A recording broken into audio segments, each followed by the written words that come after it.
નમસ્કાર મિત્રો, મારી યુટ્યુબ ચેનલમાં તમારું હાર્દિક સ્વાગત છે. આજે આપણે વાત કરવાના છીએ રાજપૂત યુવાન અને મુસ્લિમ સાથે બનેલી ઘટના. એક સમયે સૌરાષ્ટ્રના એક મધ્યમ કદના શહેરમાં જ્યાં સવારની અજવાળીએ મંદિરોની ઘંટડીઓ અને મસ્જિદની અજાન એક સાથે હવામાં ગુંજતી, ત્યાં રાજપૂત યુવાન વિક્રમસિંહ ચૌહાણ રહેતો હતો. ઊંચો કાંઠો, ચોખ્ખું કપાળ, આંખોમાં આત્મવિશ્વાસ અને હૃદયમાં સંસ્કાર ધરાવતો વિક્રમસિંહ એ પિતૃ પરંપરાથી મળેલી ઇજ્જતને ગૌરવથી જીવે એવો હતો. જ્યારે એ જ શહેરના બીજા છેડે ઝૂંપડપટ્ટીના કિનારે એ ફાટેલા કપડાં, થાકેલા પગ અને ભૂખથી સુકાયેલા ચહેરાવાળો મુસ્લિમ યુવાન અલીમ રહેતો હતો, જેને જીવને બહુ નાની ઉંમરે જ કઠોર પાઠ ભણાવ્યા હતા. પિતા બાળપણમાં જ ચાલ્યા ગયા, માં બીમારીમાં પથારી પર, અને અલીમ પોતે રોજિંદી મજૂરી શોધતો શહેરના ચોકમાં ઊભો રહેતો. પણ ગરીબી એવી કે દિવસો સુધી કોઈ કામ ન મળે, અને જ્યારે મળે ત્યારે પણ લોકો તેનો ધર્મ જોઈને નહીં પણ તેની લાચાર આંખો જોઈને અવગણે. એક દિવસ ઉનાળાની તીવ્ર બપોરે જ્યાં સૂરજ આગ વરસાવતો હતો અને રસ્તા પર ચાલતા માણસો પણ છાંયો શોધતા, એ દિવસે શહેરના મુખ્ય બજારમાં એક નાની ટક્કર થઈ. વિક્રમસિંહ પોતાની બાઇક લઈને જઈ રહ્યો હતો અને અલીમ પાણીના ડબ્બા ઉઠાવી અને રસ્તો પાર કરી રહ્યો હતો. અચાનક સંતુલન બગડ્યું અને ડબ્બા રસ્તા પર ઢળી પડ્યા. પાણી વહી ગયું, લોકો અટકી ગયા, કોઈ હસ્યું, કોઈ બૂમાબૂમ કરી, અને વિક્રમસિંહ ગુસ્સામાં બોલી ઉઠ્યો, જોઈને ચાલતો નથી? જ્યારે અલીમે માથું ઝુકાવીને જવાબ આપ્યો કે માફ કરજો સાહેબ, ભૂલ થઈ ગઈ. પણ અવાજમાં નમ્રતા હતી, લાચારતા હતી. આજુબાજુ ઊભેલા કેટલાક લોકોએ વાતને રંગ આપવાનો પ્રયત્ન કર્યો. આ લોકો હંમેશા અવાજ એટલે જ કહીએ છીએ જેવી ટિપ્પણીઓ ઉછળી, અને એ શબ્દોએ એ વાતાવરણમાં ઝેર ભરી દીધું. વિક્રમસિંહને એક ક્ષણે પોતે એક ગુસ્સો હતો, પણ અંદર ક્યાંક સંસ્કાર જાગ્યા, કારણ કે તેને સામે ઊભેલો યુવાન દુશ્મન નહીં પણ ભૂખ્યો માનવ હતો. તેણે બાઇક ઊભી રાખી, ડબ્બા ઊભા કરાવ્યા. અલીમને ધ્યાનથી જોયો. ચહેરા પર પરસેવો, હાથોમાં કંપન અને આંખોમાં અપમાન સહન કરવાની આદત. વિક્રમસિંહે ખિસ્સામાંથી થોડા રૂપિયા કાઢ્યા અને કહ્યું, આ પાણીનું નુકસાન ભરપાઈ કરવા. તો અલીમે તરત હાથ પાછો ખેંચ્યો, નહીં સાહેબ, મેં ભૂલ કરી છે, હું કેમ લઉં? એક ક્ષણે વિક્રમસિંહના મનમાં કંઈક તૂટી પડ્યું. આ ગરીબ યુવાન પાસે ભૂલ સ્વીકારવાની ઈમાનદારી છે, પણ સમાજ પાસે તેને અપનાવવાની મનુષ્યતા નથી. તેણે કડક અવાજમાં કહ્યું, લે, હું આપું છું, ઉપકાર નથી. અને એ સાથે એક દુકાન પરથી બંને માટે છાશ મંગાવી. લોકો આશ્ચર્યમાં પડ્યા, કારણ કે જ્યાં ટક્કરથી ઝઘડો થવાનો હતો ત્યાં એક અજાણી શાંતિ ઊભી થઈ હતી. અલીમે છાશ પીતા પીતા કહ્યું, સાહેબ, લોકો અમને માણસ નથી માનતા. અને એ શબ્દોમાં વર્ષોની પીડા છલકાઈ. વિક્રમસિંહે એ જવાબ આપ્યો, અને માણસને માણસ તરીકે જોવું શીખી લે, ધર્મ એ પછી આવે. અને એ અલીમના હૃદયમાં ઊંડે ઉતરી ગઈ. એ દિવસ પછી વિક્રમસિંહ બજારમાંથી પસાર થાય ત્યારે અલીમને પૂછતો, આજે કામ મળ્યું? અને અલીમ હળવું સ્મિત કરીને માથું હલાવતો. શરૂઆતમાં સંબંધ માત્ર સહાનુભૂતિનો લાગતો, પણ ધીમે ધીમે એમાં વિશ્વાસનો દીવો પ્રગટ્યો. એક દિવસ અલીમની માં ગંભીર રીતે બીમાર પડી. હોસ્પિટલમાં દાખલ કરવા પૈસા નહોતા. કોઈ ઓળખીતો મદદ કરવા તૈયાર નહોતો. ત્યારે અલીમે સંકોચ સાથે વિક્રમસિંહને વાત કરી, અને વિક્રમસિંહે એક ક્ષણ પણ વિચાર્યા વગર એ પોતાની ગાડી કાઢી, માને હોસ્પિટલ પહોંચાડી, ખર્ચ ભોગવ્યો અને કહ્યું, જીવન બચાવવું ધર્મથી મોટું છે. એ રાતે અલીમ હોસ્પિટલના બાહ્ય વહારે બેઠો હતો, આંખોમાં આંસુ અને મનમાં એક જ વિચાર, આ રાજપૂત યુવાન મને પોતાનો માની રહ્યો છે. શહેરમાં વાત ફેલાઈ, કોઈએ વખાણ કર્યું, કોઈએ ટીકા, પણ વિક્રમસિંહ અડગ રહ્યો, કારણ કે હવે આ માત્ર મદદ નહીં પરંતુ માનવતાનો સંબંધ બની ગયો હતો. એ જ રાતે હોસ્પિટલના દીપકના મંદ પ્રકાશમાં બે જુદા ધર્મના યુવાનો એક જ બેન્ચ પર બેઠા હતા. એક પાસે સંપત્તિ હતી, બીજા પાસે માત્ર વિશ્વાસ. પણ બંનેના દિલમાં એક સમાન લાગણી હતી કે આ મિત્રતા કોઈ સંજોગ નહીં, પરંતુ ઈશ્વરની યોજના છે. અને અહીંથી શરૂ થનારી આ કહાની શહેરની ગલીઓમાં નહીં, પરંતુ લોકોના દિલોમાં લાંબા સમય સુધી ગુંજશે. અને હોસ્પિટલની એ રાત પછી વિક્રમસિંહ અને અલીમની મિત્રતા માત્ર સહાનુભૂતિ સુધી સીમિત રહી નહીં, પરંતુ ધીમે ધીમે રોજિંદા જીવનનો ભાગ બની ગઈ. કારણ કે અલીમની માં બચી ગઈ હતી, પણ હવે તેની જવાબદારી વધી ગઈ હતી અને કામ તો હજી પણ અનિશ્ચિત જ હતું. ત્યારે વિક્રમસિંહે પોતાના એ રાજપૂત સ્વભાવની શાન સાથે અલીમને કહ્યું, કાલથી મારી સાથે ચાલ, મારા ઓળખીતા વેપારીઓ પાસે કામ શોધીશું. અને અલીમ માટે એ શબ્દો આશાનો દીવો બની ગયા. બીજા જ દિવસે બંને શહેરના વેપાર વિસ્તાર તરફ ગયા, જ્યાં ઊંચી દુકાનો, ચમકતા બોર્ડ અને આત્મવિશ્વાસ ભર્યા લોકો વચ્ચે અલીમ પોતાને અજાણ્યો અનુભવી રહ્યો હતો. કારણ કે અહીં ગરીબી છુપાવી મુશ્કેલ હતી અને ઘણા વેપારીઓએ વિક્રમસિંહને માન આપ્યું, પરંતુ અલીમને જોઈને આંખોમાં શંકા ઉતરી આવી. કોઈએ કહ્યું, હમણાં માણસ નથી. કોઈએ બહાનું કાઢ્યું, જગ્યા નથી. અને કોઈએ ધર્મને ન બોલતા પણ ચહેરા પરથી સ્પષ્ટ કરી દીધો. વિક્રમસિંહ આ બધું જોયું, સાંભળ્યું અને અંદરથી કઠોર બન્યો. કારણ કે તેને સમજાઈ ગયું કે સમાજ ગરીબી કરતા વધુ વિચારોથી ગરીબ છે. આખરે એક વયસ્ક વેપારીએ વિક્રમસિંહના શબ્દ પર વિશ્વાસ રાખીને અલીમને ગોડાઉનમાં કામ આપ્યું. અને એ દિવસ અલીમ માટે તહેવાર સમાન હતો, કારણ કે ઘણા મહિના પછી તેને નિશ્ચિત રોજગાર મળ્યો હતો. સાંજે બંને ચા પીતા હતા, ત્યારે અલીમે સંકોચથી કહ્યું, ભાઈ, લોકો તમને પણ પ્રશ્ન કરશે કે તમે મને કેમ મદદ કરો છો. ત્યારે વિક્રમસિંહે હળવી હાસ્ય સાથે જવાબ આપ્યો કે જે મને પૂછશે એને હું જવાબ આપીશ, તને નહીં. અને આ અલીમના દિલમાં મિત્રતાની મજબૂત પાયાની જેમ બેસી ગઈ. પરંતુ શહેર શાંત નહોતું, કારણ કે કેટલાક લોકો માટે મિત્રતા આંખમાં કાંટા સમાન બની ગઈ હતી.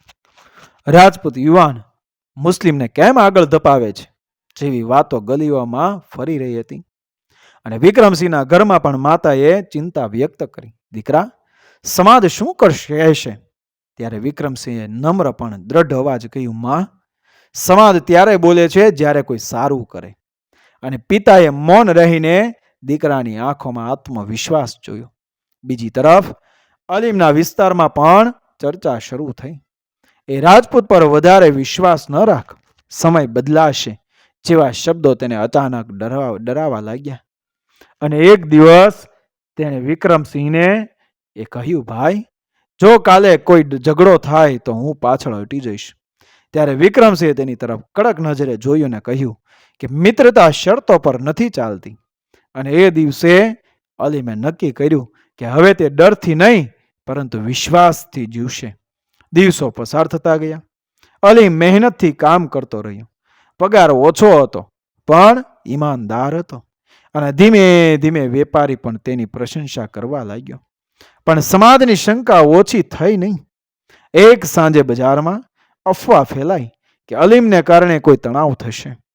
અને એ અફવાએ નાની ચિંગારીને આગમાં ફેરવવાની તૈયારી કરી.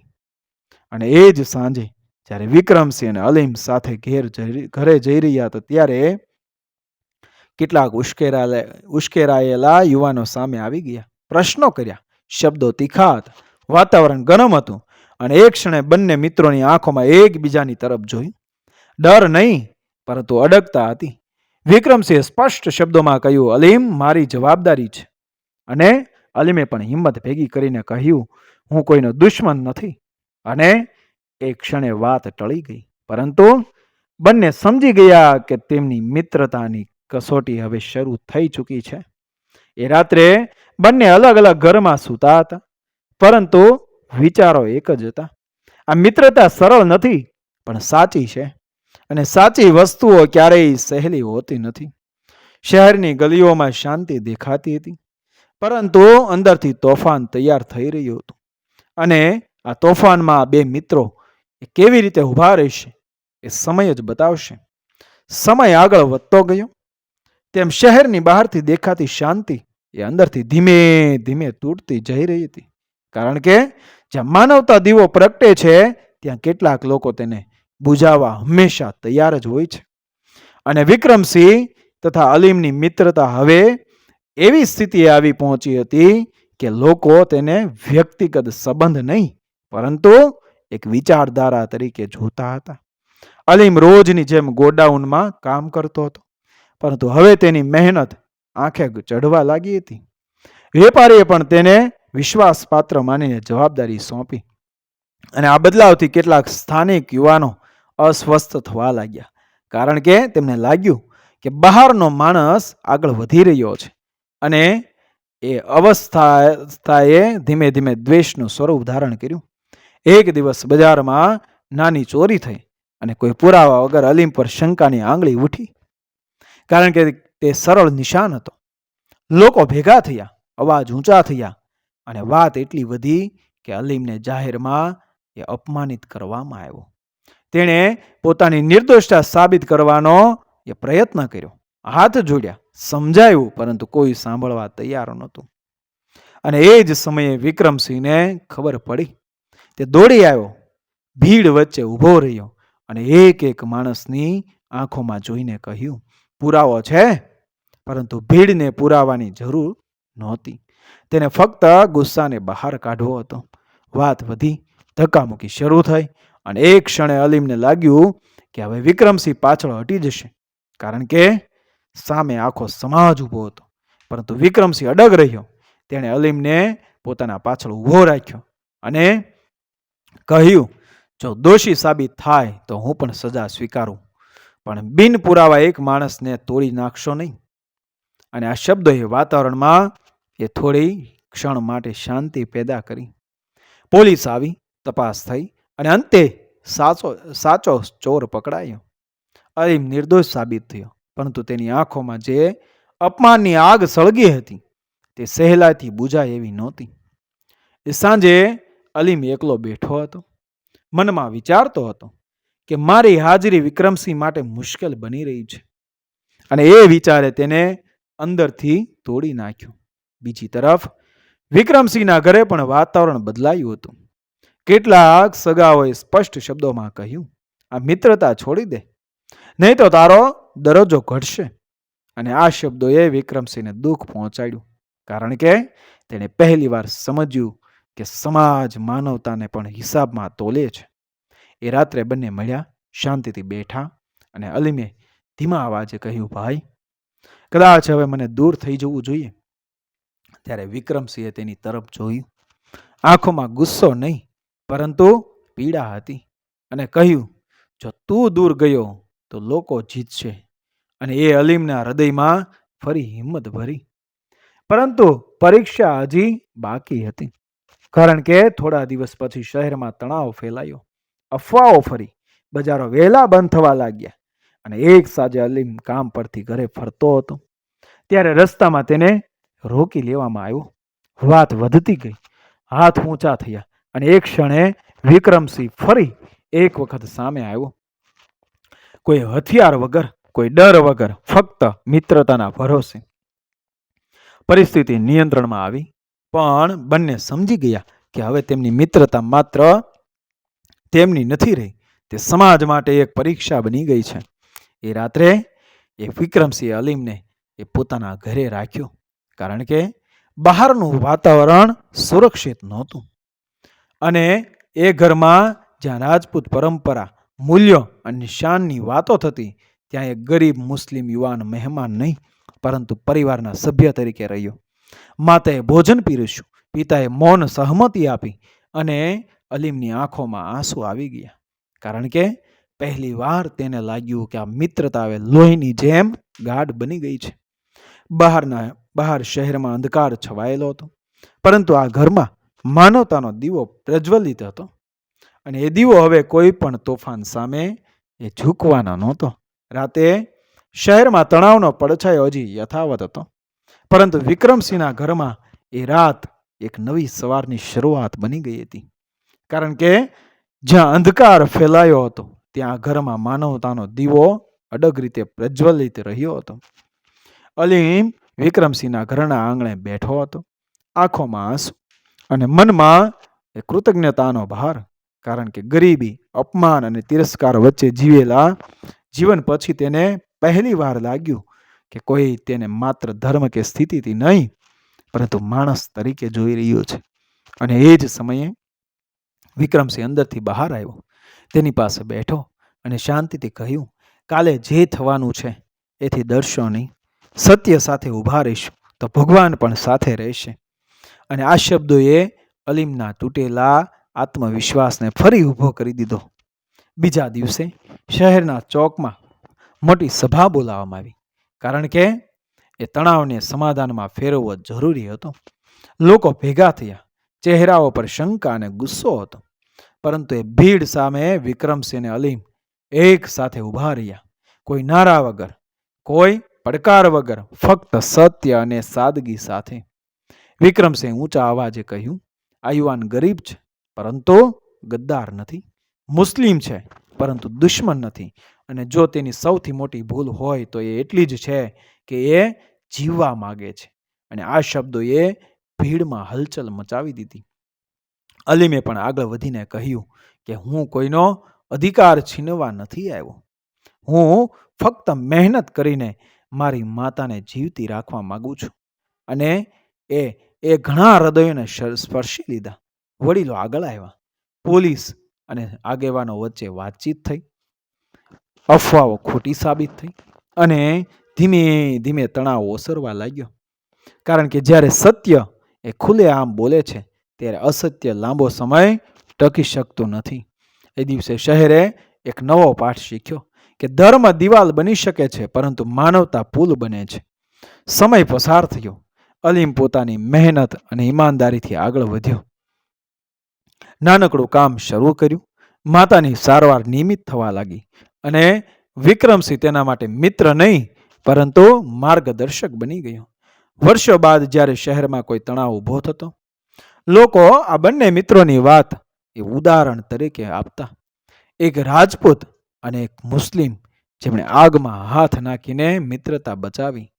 આજે પણ શહેરના એ જ ચોકમાં જ્યાં ક્યારેય શંકા અને ગુસ્સો હતો, ત્યાં હવે શાંતિ છે. અને લોકો કહે છે કે જો વિક્રમસિંહ અને અલીમની મિત્રતા ટકી શકે તો સમાજ પણ ટકી શકે. આ વાર્તાનો અંત અહીં થાય છે, પરંતુ એની અસર અહીં પૂરી થતી નથી. કારણ કે સાચી મિત્રતા ક્યારેય અંત પામતી નથી. એ પેઢીઓ સુધી જીવતી રહે છે, મનમાં, વિચારમાં અને માનવતામાં. મિત્રો, વિડીયો પસંદ આવ્યો મારી ચેનલ સબસ્ક્રાઈબ કરો, ફોલો કરો, શેર કરો. મળીએ આવી જ ઘટનાને પ્રેરણાદાયક વાર્તાઓ સાથે આગળના વિડીયોમાં. બન્યા રહેજો મારી ચેનલ સાથે. મળીશું આગળના વિડીયોમાં. જય શ્રી કૃષ્ણ, જય માતાજી.